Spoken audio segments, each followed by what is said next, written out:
Before I start the video, please like the videos. If you like it, hit like. Subscribe to the channel if you're not already. Smash that button up there. It looks like a bell. Then you're notified when we get new videos out. We put out great content all the time.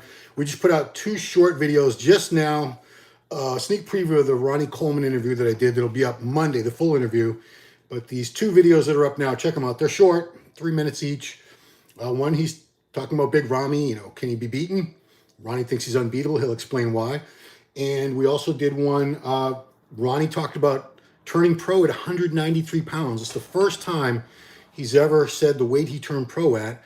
And I'm still scratching my head about it because if he weighed in at 193, he should have been a light heavyweight, not a heavyweight, because he did win the heavyweight world amateur championship title in 1991. It was held in Poland that year, late in the year. I think it was like November. Anyway, check that out. We also have a new Brazilian beat from Miguel. I said Chain, but then I heard Miguel say his own name at the beginning of the video. He said Chain. So I'm just going to keep saying Chain. What do you think about that? So today's video, I'll take your questions about Trent and Ramy and Hadi and Nick Walker is going to beat everybody and all that after. But I want to tell you a story first, so I'm not even reading your comments right now. Sorry, I apologize. This happened to me yesterday. And why am I talking about this? Because I realize other podcasts, they talk about things completely unrelated to bodybuilding. You guys eat it up. I mean, like Fawad and the boys, they'll talk about like finding used tampons or something for an hour. And, they do very well with that. So this happened to me yesterday. It was an interesting story. What happened was, so let me set the background. I have a dog named Branch. He's a mix. Sometimes I call him a pit bull. He looks like a pit bull. I think he's half pit bull. We adopted him. We saw a picture of the mother. Mom looked like a pit bull. But then we did one of those DNA tests, and they found boxer, plot hound, Labrador retriever, Chesapeake Bay retriever, Staffordshire Terrier, which is a type of pit bull, and Dog de Bordeaux.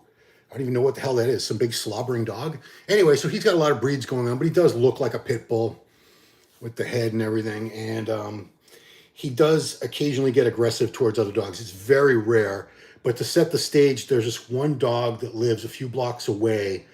It's a Newfoundland. These are enormous dogs. Jose Raymond had one for years named Chewy. Beautiful dog. These things can go to about 180 pounds. They're enormous. Big, shaggy, powerful dogs. So it gets walked past my house quite a bit because, like I said, these people live in the neighborhood. And no matter where Branch is in the house, he can smell it or something or sense it. He'll growl and go right to the window and start growling. And when I take him on walks, and if we ever see that dog, he wants to go at it. He wants to attack it. So I had to lay the story out first there.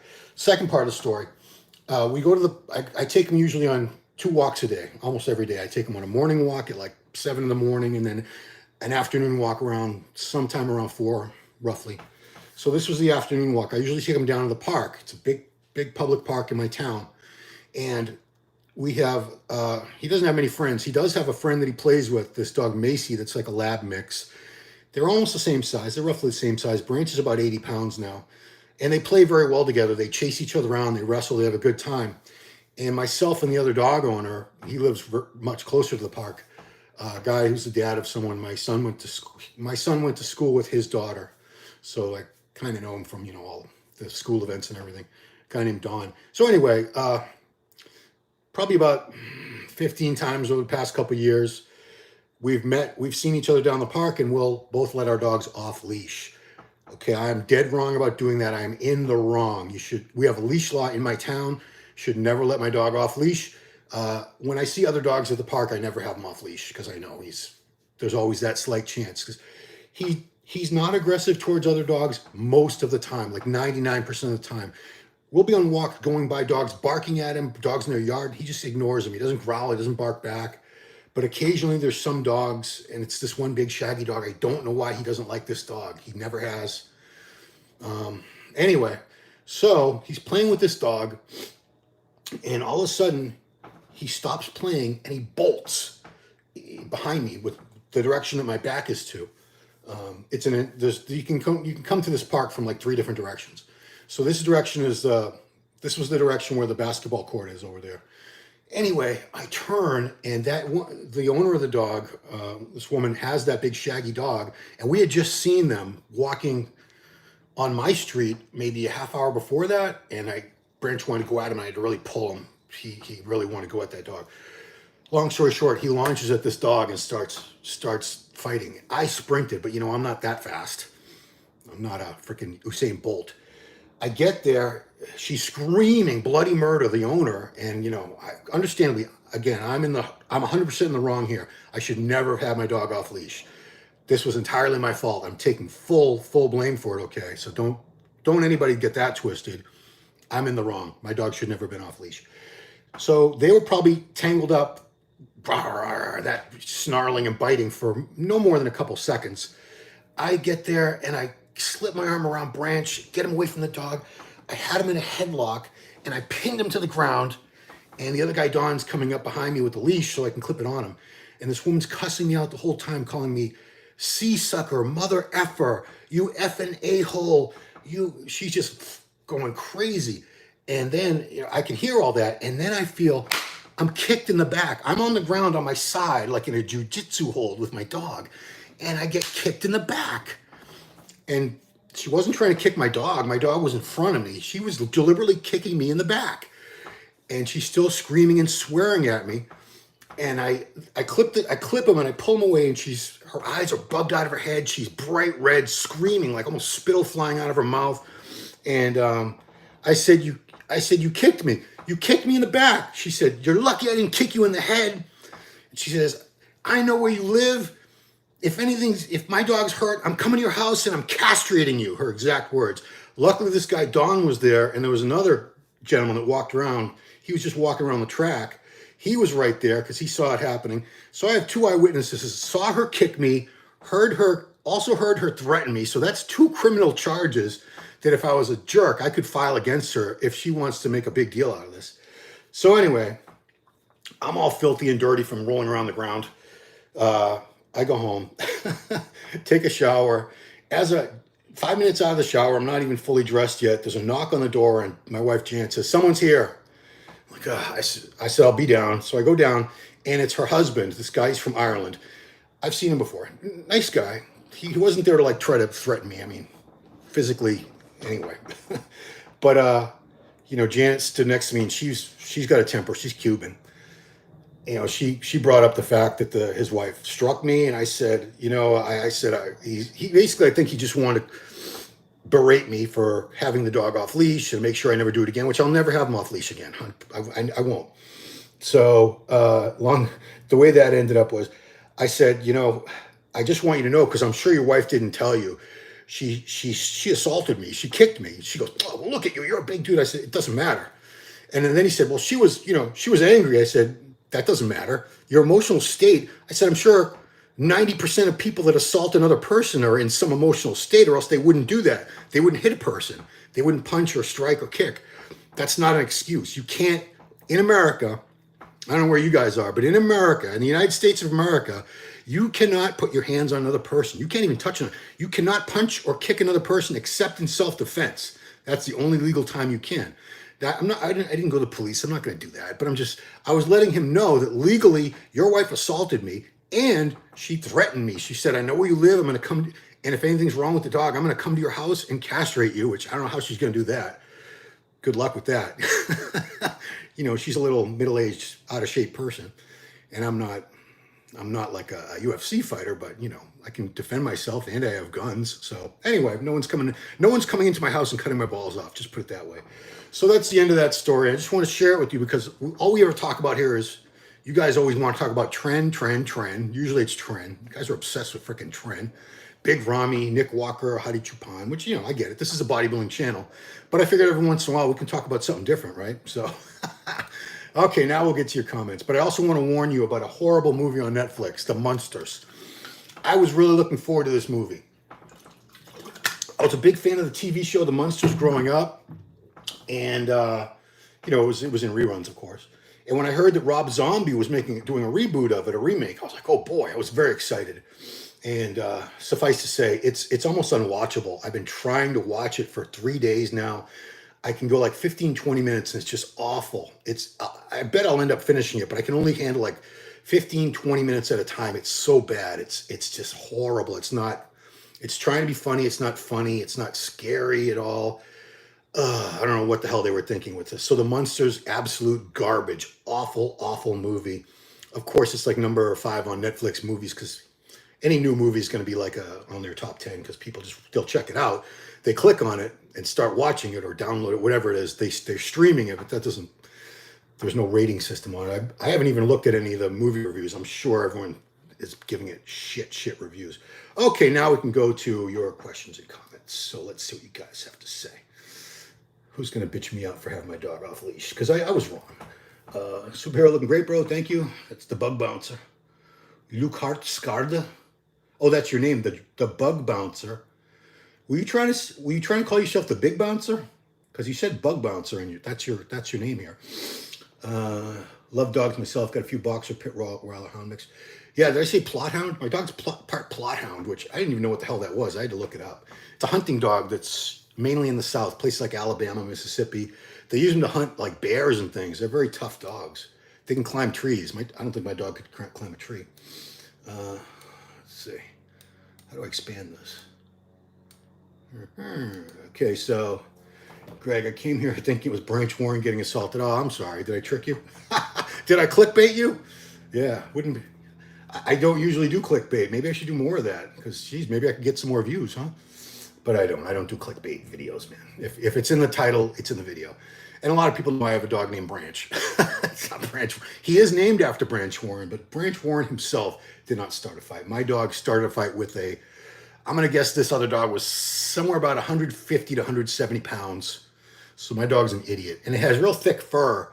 So even though he was biting it, I don't think he did any damage. I'm pretty sure I would have heard about it by now with like a veterinary bill from this woman if there was any damage. But my dog had a couple cuts. He had a big cut right here and a smaller one right here I think they were from the fangs. The other dog bit him in the freaking head. But you know what? He got what he deserved. He started the fight.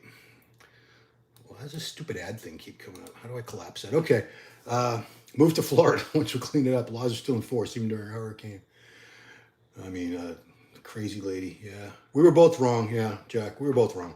I'm in the wrong, but you can't assault people. You can't. I was mad, so that's why I hit the person. Good luck with that in court. Tell it to the judge, as they said.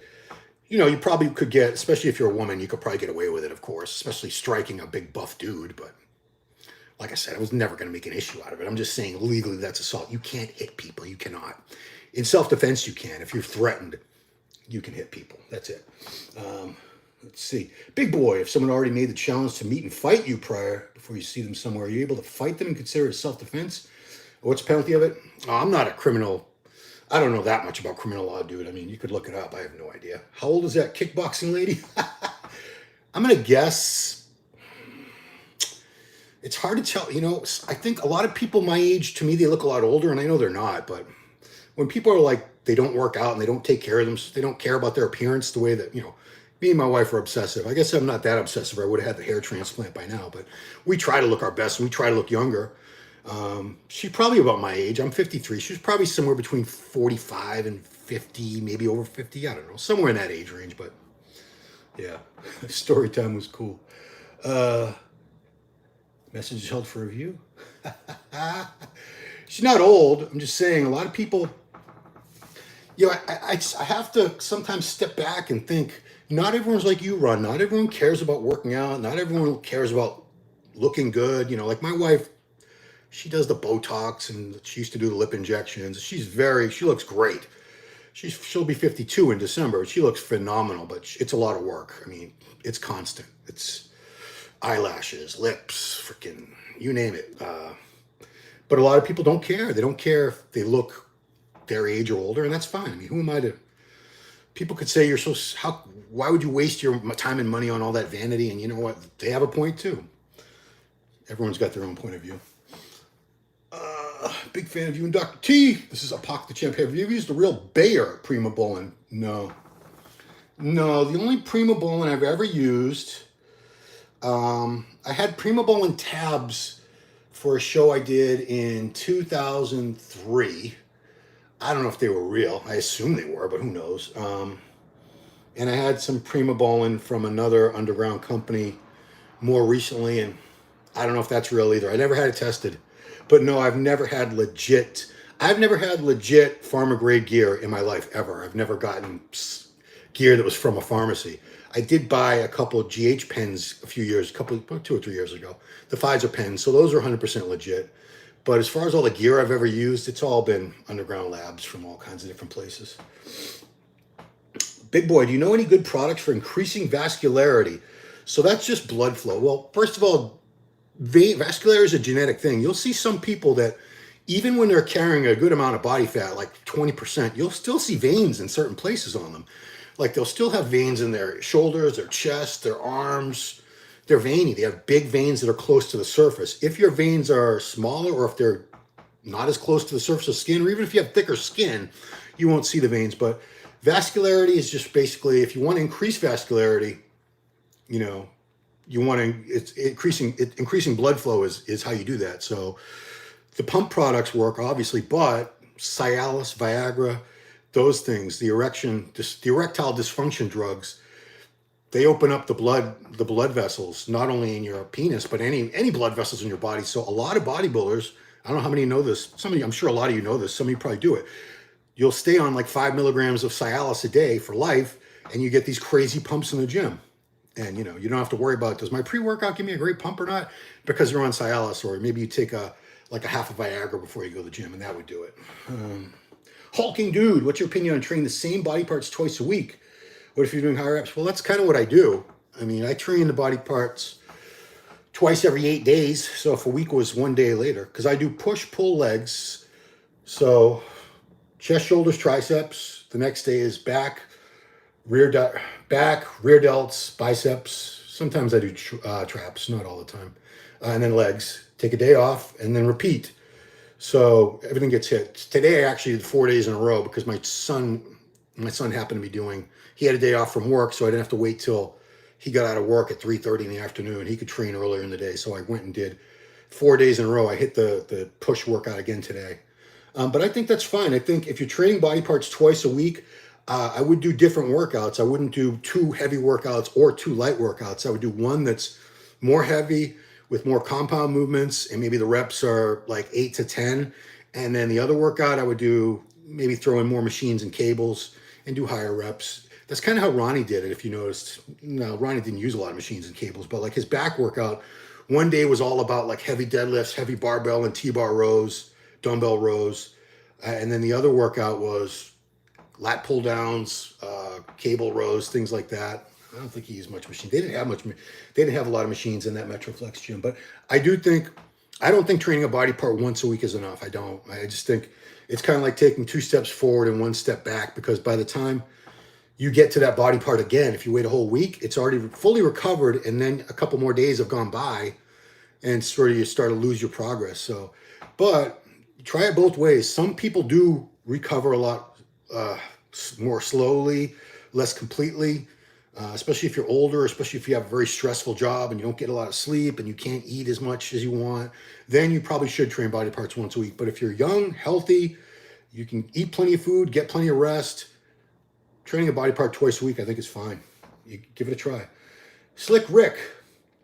So if it's, what's your thoughts on precursor hormones? What's a precursor pro-hormones? I've got these, I don't even know what that is. I know what a pro-hormone is. What the hell's a precursor pro-hormone?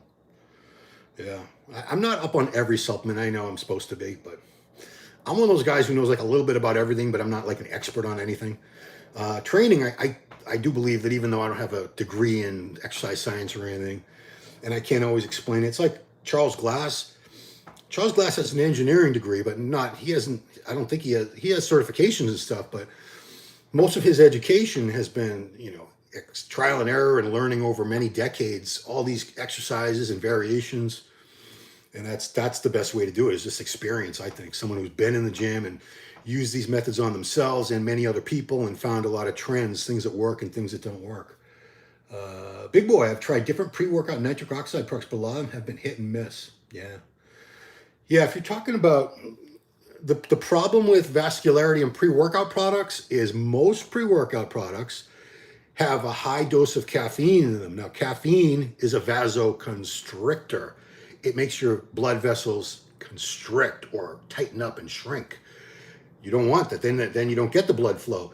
You want the vessels to open up so more blood can flow into the muscle. You get better pumps.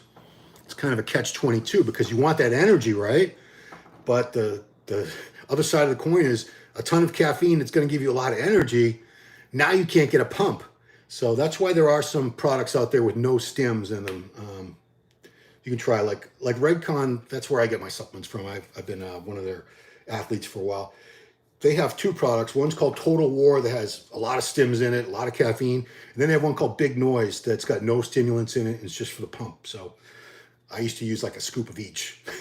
See which one would win. Let them fight it out inside my body. It's like taking uppers and downers at the same time, right? Rod started a war. No, I'll never let my dog off leash again. I mean, that was probably like the 20th time that he's been off leash at the park and playing with that other dog over the past couple of years. And, you know, I guess it was bound to happen. My luck was bound to run out, and it ran out yesterday. So never again. Don Yuan Zuan. Now you asked this for Dr. T. I'm gonna ask him for the show that's coming Tuesday. But he asked, did I ever experience acid reflux when on cycle, and how did you manage it? I never did, so I couldn't say. The doctor's going to answer that question for you. It'll be on the episode of Ask Dr. Testosterone that comes out next Tuesday morning. I'm sure there's a scientific reason. I do have experience with taking orals like D-bol and Anadrol, and after a couple weeks, I just started feeling like nauseated. It affected my appetite really badly, especially if I was using more than 50 milligrams. Like if I went up, there were times when I would do like 75 milligrams of D-bol or Anadrol a day, and inevitably within 2 weeks or so, I just started feeling not good, like not well, like nauseated, and I couldn't eat all the food I wanted to. So you can't eat, you can't make gains. So I would just have to discontinue it. Hulking Dude, what's your opinion on training when you're sick? I used to, but my workouts are so lousy, I decided to wait till I recover and go full throttle.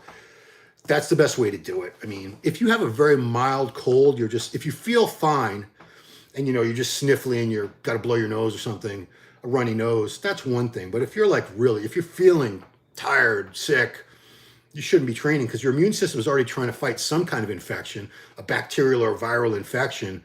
And then you're going to pile this on top of it. Now it's got to worry about muscular damage and try and repair that. No, you're usually better off just waiting a couple days. You know, any progress you lose, any gains you lose, you'll get them right back.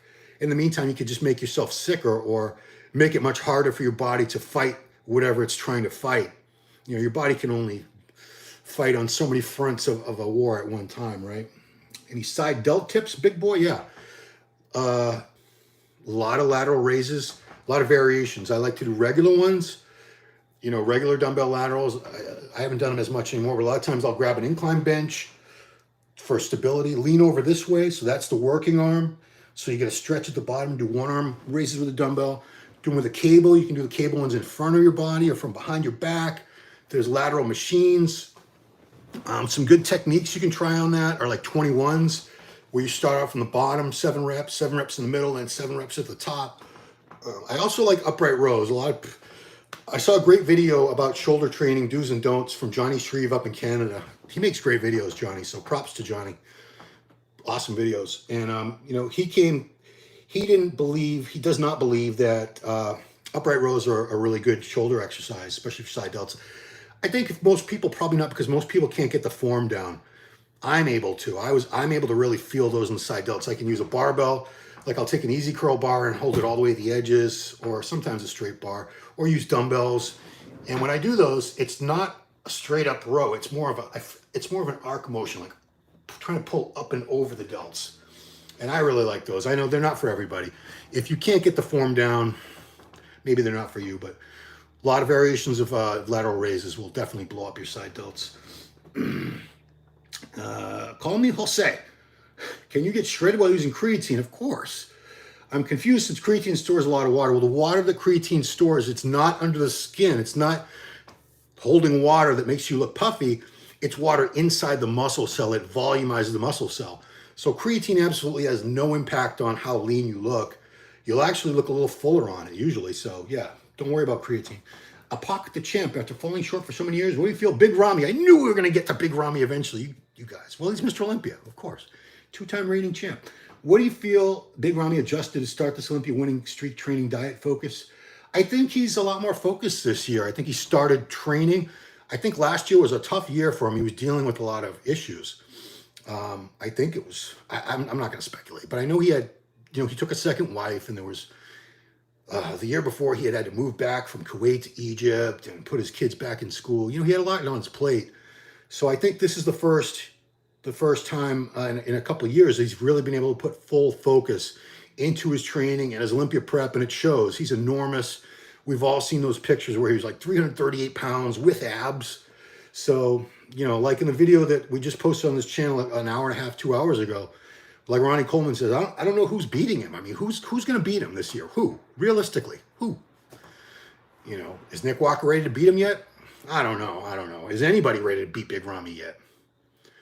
If anything can happen. I've seen a lot of things, crazy things happen at the Mr. Olympia contest since I started going to it 31 years ago. 1991 Olympia in Orlando was my first.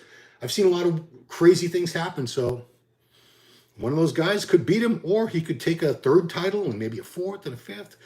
There's really no one now that's good enough to really stand next to him and blow him away. And that's kind of what you need to do to beat a Mr. Olympia. Thanks for your tips, big boy. You're welcome. Hulking dude, I got a great result from lowering the weight and going very high on reps for side delts, like 25, 35 reps. Should I try the same approach for arms? Why not? This is what I always say. If what you're doing isn't working, you have nothing to lose by trying something different. You're not growing anyway. What's the worst that could happen? You don't grow again? You're going to shrink maybe? I mean, what? We're creatures of habit, us bodybuilders. I know I am. I'm always trying to keep an open mind and try new things in training, but I'm a creature of habit. It's tough for me too to break away from these limiting beliefs. I can't do more than these many reps or that less. I can't do fewer reps than this. I have to do this exercise, that exercise. Truthfully, try everything. What works for you, you can't deny. You cannot argue with results. If something works for you, nobody can tell you it's wrong because it's working. The bottom line is always results. If 25, 35 reps works for you, it works. Even if people will tell you to your face, that's impossible. You cannot grow on 30 reps. You could say I did. So sit and spin. Let's see. Good starting dose for GH, 2 to 3 units. 2 to 3 units first thing in the morning, and then wait 30 minutes before you eat. That's a really good. You'll get all the benefits of fat loss. You'll get leaner, even though you won't change without changing anything about your diet or doing more cardio or anything. Hair, skin, nails, everything's going to look a little bit younger. Yeah, if you want to grow, you're probably going to need upwards of 8 units a day, which things start getting pretty expensive. Which I've never done that many units. I couldn't afford it, and I couldn't.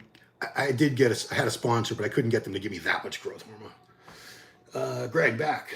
Ron, do you think this will be Ramy last Mr. Olympia? He's always talking about retirement. I think he came out with Dennis James because Dennis is his buddy. That's his coach, training coach. They're good friends. So he interviewed him a couple weeks ago, 3 weeks ago maybe, and I didn't watch it. Sorry to admit. I don't have time to watch it. If you watched all these videos, that's all you would be doing all day because a lot of them are like 2 hours long. That would be your whole day and night, just watching these videos on YouTube. So, but anyway, I believe that he said he wasn't retiring anytime soon. He's feeling great. He's fine. He doesn't want to retire. Do you use creatine all year round, or do you cycle it? No, I use it all the time. There's no reason. There's studies. You don't need to cycle on and off it. You can stay on it. It's just 5 grams a day. That's all you need to do. Big boy, I don't see myself taking GH ever. And if you're bodybuilding, it'd be hard to take it, especially on an empty stomach if you're eating 8 times a day.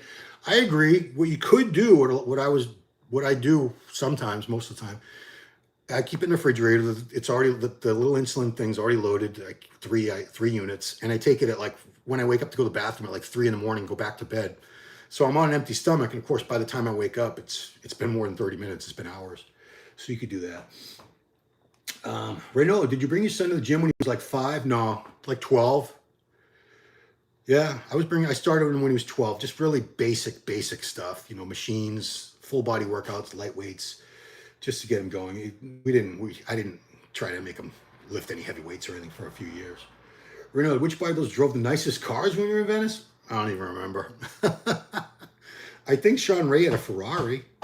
A few of them had nice cars, but I'm not really a car guy. I appreciate nice cars, but I'm not like really into cars. So if I was, I would remember because I would have been like, oh, look, this, that. Nah, I don't care about what cars people drive. Gamer out, I see. If I lift my knee while standing up to above chest, with my backbone pops or something, what should I do to fix it? Go to a chiropractor, dude. If I lift my knee while standing, my backbone pops. Yeah, go to a chiropractor. I don't know what the hell's going on with you. Have you ever tried Tren? Have I ever tried Tren? Oh, dude, come on, many times. I gotta wipe my sweat. Yeah, what dose? At what cycle? Usually I would take like 100 or 150 milligrams every other day. The acetate version. That worked very, very well. So what does that come out to? 300 to 500 milligrams a week. I mean, a lot of people will tell you, and it's probably true, you probably don't need any more than 300 milligrams of Tren a week. It's a very strong, strong drug. But it's great for strength, aggression, harder look. Makes you an asshole. Makes you short fuse temper, for sure. Massage gun, 56. You know where we can scalp secondary Olympia tickets? I don't know, man. Do a Google search. What a question. Hulking dude, any tips on how to force feed yourself? I still can't get enough food in. Have you tried cannabis? It's legal in about half the states in the USA. Simple. You know, people will say, well, I use GHRP. They'll tell you all these peptides, and there are. I know there's one that a lot of people use, GHRP6. They inject that. Samoralin, is that what it is? I don't even know. You see how ignorant I am. Equipoise, the steroid, is also known to increase your appetite, but a lot of bodybuilders I know, a lot of them, they'll just take a couple puffs of marijuana, cannabis before mealtime, and it stimulates their appetite and they're enough to eat. And it is legal in a lot of places. It's legal for me right here in Massachusetts. So go Massachusetts. Massage gun. What is your opinion on Rami's latest picture? He's massive. I don't see anybody beating him. That's a lot of Tren. I mean, I've heard of people that will take 1 gram to 2 grams of Tren, which completely unnecessary, total overkill. That would be like drinking a gallon of vodka to get drunk when you only need, you know, maybe like 4 or 5 shots. But yeah, it's a lot of Tren. It's all relative. I mean, you might think 300 milligrams or 400 milligrams of Tren is a lot. Someone else might laugh and say that's like nothing. What about Branch Joseph? It's actually my dog Branch. I mean, I didn't think I was scamming you guys into clickbaiting you because I put the picture of the dog in the thumbnail. His name's Branch. Did Sean actually own that Ferrari or just rent it for show? You'd have to ask him. I think he owned it. I know he had a Corvette for years. The first car he ever bought when he turned pro as a 22-year-old was a Corvette. That was back in 1987. Hulking dude, is there anything about bodybuilding that's gone away you wish would come back? If you could change anything about bodybuilding, what would it be? Well, if it's, you know, I have a magic lamp and I rub it and a genie pops out. I would make it so that it was always just, it never veered away from just straight bodybuilding. When I got into the sport, when I started competing, and for the first probably half the years I was competing, it was just bodybuilding, men's and women's bodybuilding. If you said I'm going to do a show, it was, you were a bodybuilder. They didn't say what division, because there were no other divisions. There wasn't figure, fitness, men's physique, all that stuff, bikini, none of that existed. So I would do that, and I would just go back in time because, you know, there was a time when Venice was the Mecca. It was, and I was out there in the 90s. I lived there from 91 to 2000 out in Los Angeles, and it was special. All the best bodybuilders in the world either lived there or they visited there regularly. Gold's Venice was awesome. It was like walking into a bodybuilding magazine. You'd always see tons of pros, movie stars, rock stars, all kinds of people. I used to see like Keanu Reeves, geez, tons of people there. Dennis Hopper was there a lot. There's a lot of people there. And yeah, the Firehouse Restaurant, which is still there. You had the Marina Pacific Hotel, where a lot of the bodybuilders stayed. The outdoor workout pit, some of them work out there. It was just like, it was like bodybuilding Disneyland. It was pretty cool. Let's see. Wow, is there anything in bodybuilding? Crazy, hope you're okay. I'm fine. I'm fine. She kicked me, but luckily she wasn't much of a martial artist, or I'd be in pain right now. I'm fine. Ron, where do you get your Olympia tickets from? I get a press pass. I cover the show. I get media credentials. I'm a legitimate journalist, believe it or not. So yeah, I don't buy tickets. The last time I did was in 2016. I went on my own. MD didn't need me for coverage back then at that particular year. So I bought ticket, my own airfare, all that, and went on my own time. But yeah, I get press passes to all these shows. I'm usually right behind the judges, taking pictures for the website and all that. Let's see. Renaud, pot after a hard workout creates a synergistic effect with the body, and you gain mind-muscle connections for the gym. I don't know if that's true or not. What is my go-to fish? Salmon. Salmon. All the time. And I get the farm salmon, which I know isn't the best. I know that's not the best, but I'm cheap. I don't want to spend twice, 3 times the money on, the wild salmon. Old Man 63, do you think Wesley Visser would have won the Arnold UK if he was a little more dry? Maybe. Yeah. His legs were a little blurry. Yeah, probably. Massage gun. Ron, can you sell a couple of Friday night tickets? Nice seats if you. I don't have tickets. I never get tickets. I certainly don't have extra tickets. No, I don't get tickets. I get press passes. It's just, we request press passes a few months in advance. We tell them, here's our coverage team, and can you accommodate us? And usually, especially Dan Solomon's very good with accommodating us, because we try to do our best to promote the show all year long for him. Is Dynabol the go-to for a beginner? I really don't like to see people using orals as their cycle. I know it's attractive because a lot of people don't want to use needles. They have a fear of needles. They don't want, how am I going to inject myself? But you're so much better off health-wise, because those orals, the pills, have to go through your digestive system and through your liver and your kidneys and all that. So you're doing a lot more damage with pills than you would if you just do a shot of test. A shot of DECA. You can even put them in the same damn syringe, and you're not really jacking up your liver as much. Love your content. The videos of the Anabolic Doc. Thank you. Anabolic Doc. I haven't done a video with him in a while. Big boy, got any tips for someone that wanted to start a new life in Venice Beach by Gold's Gym?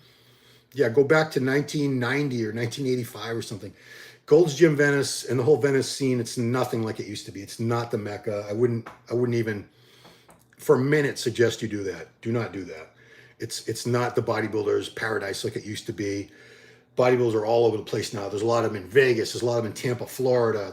They're everywhere else. Long Island. They're spread out all over the place now. Kuwait, Abu Dhabi, Brazil. But it used to be Los Angeles. It's not the case anymore. Did you ever go to Ed Connor's house? No, I never did. What were the Barbarian Brothers like? Were they mean or nice guys? To me, I just thought they were funny. I used to see them around. They were always like joking around, and they were big, hulking, strong-ass guys. But they were characters. They always had the denim over the overalls, their big ragtop shirts, the rock star hair with the headbands. They were characters. They were cool dudes. I liked them anyway. Joseph, what do you think of the last statement to Martin? He was upset with his placing in the Arnold. Yeah, I'm not going to speak. I really can't comment. He was very upset about the way he looked and the way he placed. So he can legitimately have those feelings. I'm sure a couple weeks now he'll look back at things he posted and go, oh man, he'll probably delete some things. But yeah, he's very upset. Massage gun. Will he bring back the black background theater spot filming for this Olympia open stage? No way. Never. No. You can't go back. I mean, it's such a production now. It looks like a giant rock concert. These screens are enormous. They're like drive-in. You guys don't know what a drive-in is. Let's say IMAX. It's like 4 or 5 IMAX size screens in a row across a stage as long as a football field, with all kinds of stuff going on those the videos and graphics and fire, and yeah, you can't go back to just a black background. It's not gonna happen. Hulking dude, is there a comprehensive list out somewhere that lists all anabolics, what each one does, method of delivery, and the street names? Not that I'm aware of. I mean, there's books. There's a book called Anabolics. I think I'm not sure when he did the last update. Anabolics by William Llewellyn, Llewelyn, Bill Llewellyn. That's pretty much the Bible that a lot of people go by. It's exactly what you said. It's chapters on all these different drugs and all kinds of great info. He's probably the world's foremost expert, William Llewellyn. So Anabolics, and it'll have a year after it. I don't know when they did their last update. 2018 or 2020. I don't know when, but that would be the one. Martin was lucky to place ahead of Mark Hector. That man is a beast. Yeah, they're both great. Have you been to the Oxygen Gym? No. You ever get shingles? Nope. Thank God. It's very painful. I know that. Call me Jose. Would TRT be worth it for a man who is over 65 and has high blood pressure? Yeah. If your testosterone is low, you would benefit greatly at 65 from a TRT dose. It's not going to raise your blood. Well, a doctor's going to work with you and they're going to monitor all your health markers and your blood pressure. But generally speaking, you're going to be healthier on TRT with a normal amount of testosterone than you would on low testosterone. Go to a good channel to look at is Anabolic Doc, Thomas O'Connor. He's done a ton of videos on this, and he's debunked a lot of these myths about how TRT is bad and dangerous. It's not. How about bringing back Franco's Olympia size division? Nah. If bodybuilder eats so much protein, can he really mess up his kidneys? No. It's the gear. It's the gear. Massage gun, black backdrop. No, Mike Wilson. If blasting and cruising with bloods in check on 500 sus, 400 deca on a blast, and 125 sus, 100 deca on a cruise, would you say this was safe year round? If you ask if anything is safe, it's relative to the individual. It might be safe for one person, not safe for another person.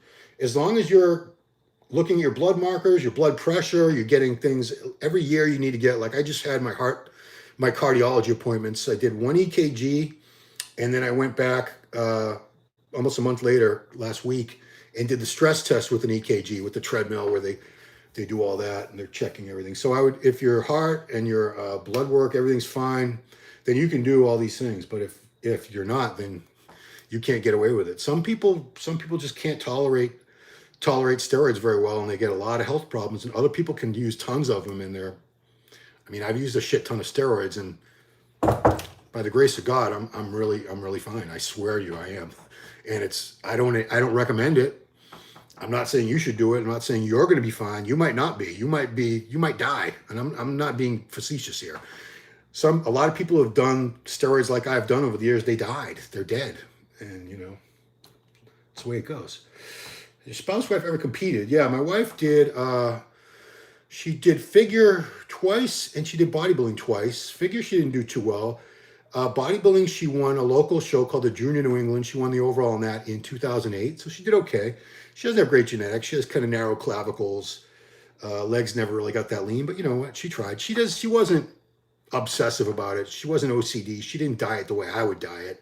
Certainly not. So she didn't want to go to those extremes. But yeah, she lives the life. And then she went into CrossFit she did that for 10 years, and now she does her own workouts at home that are kind of hybrids, bodybuilding and CrossFit. How about Best Body Part Awards? Is it coming back? No. That's long gone, dude. Long gone.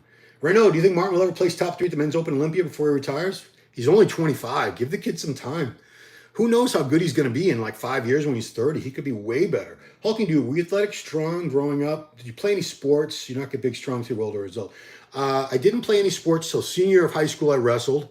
I wasn't that good. I didn't get any coaching, so maybe I would have been better. The coach at Waltham High that year, I only did it that one year. He totally ignored the junior varsity, which I was on. Like they didn't even come over and check on us. We were like off in the corner, basically just screwing around, doing our own thing. He only cared about the varsity kids. But I started lifting 9th grade, because my high school was 9th, 10th, 11th, 12th grades. I'm gonna have to leave soon. So I started high school at 90 pounds, 4'11", 90 pounds. I started lifting, only upper body. I didn't do legs at all in high school. Not one rep for legs, nothing. It was just like bench presses, curls. I think I would clean and press, do some military presses. Later, I figured out how to do skull crushers. It was a very limited repertoire of exercises, but I graduated about 140. By then, I was 5'8". So no, I wasn't big and strong, no. I mean, I didn't get bigger until, way after high school. I started getting serious about bodybuilding in college. And by the time I was out of college, I was 21 and I was about 180 pounds. Yeah. By the time I was 22, I was using all these weight gain shakes. I got up to like 230 pounds, fat 230. I'm not saying 230 lean. No. I had like a double chin going. It was round face, jelly around my waist. No, it was pretty gross. Does Tony Huge or Dave Palumbo's companies advertising MD? Enhanced did at one time. Enhanced Labs did for a little while. Not anymore. Palumbo, no, obviously. Did I have a crush on Corey? No, not Corey. I liked Rachel McClish a little bit. No, I really wasn't into the women bodybuilders back then. Only later did I start really getting more into it. Try a low dose of edible TC after training. Can a 5'7" guy win the Olympia Open class? Well, let's go back. Dexter Jackson, as recently as 2008, won the Mr. Olympia, and he's like 5'6". Going back, you have to go back further to find shorter people than that. Franco Colombo won 2 Olympias. He was 5'4". Chris Dickerson won an Olympia. That was way back in 1982. He was probably like 5'5" or 5'6". Yeah, I don't see why a 5'7" guy couldn't win. Why not? What's the most you've ever weighed? 247. It was like 2015. I was bulking hard. I was taking insulin before and after every workout, eating cookies after every workout. It was not a good look, and I felt like shit. But 247 at 5'8" was the heaviest I ever got. Hulking dude, this is the last one because I got to go get Branch. He's at doggy daycare. Yes. Last question. Oh, man. Yeah, I'm sorry, guys. I do have to go get my dog. Hulking dude, what's your opinion on genetics argument? I was pretty scrawny as a kid. Didn't look like a candidate for bodybuilding. I built myself up a lot. You can't really tell by the way people look when they start all the time. Some people are already big. Other people, you can't tell what the genetics aren't obvious until they start training, and then they start putting weight on and muscles start really growing fast. That's what you can see with the genetics. But bodybuilding is 90% genetics. Do not get it twisted. The genetic elite always rise to the top. You can beat people in bodybuilding with better genetics than you if you work a lot harder, but only up to a certain point. Because once you get to a certain level, like the national level where everyone works hard and they have coaches and stuff, the people with the best genetics that work hard and have good coaches are going to beat the people that work hard and have good coaches that have worse genetics. And yeah, drugs play into it too, but it's always genetics. The people with the best genetics will take the same drugs and look better than the people that don't have the better genetics. All right, guys, I do have to go. I apologize, but I do appreciate you watching up until this point. Check out all the other great content on this channel. New edition of Brazilian Beat came out today. We got 2 mini videos with Ronnie Coleman. One's talking about Big Ramy, one's talking about how he turned pro at only 193 pounds. Check those out on this channel. MD Global Muscle a couple days ago. Say Thursday or Friday. Yesterday, had Derek Lunsford as a guest. Giles had him on. So lots of great content. Please check it out. Appreciate your viewership. Thanks so much. We'll see you next time. Bye-bye.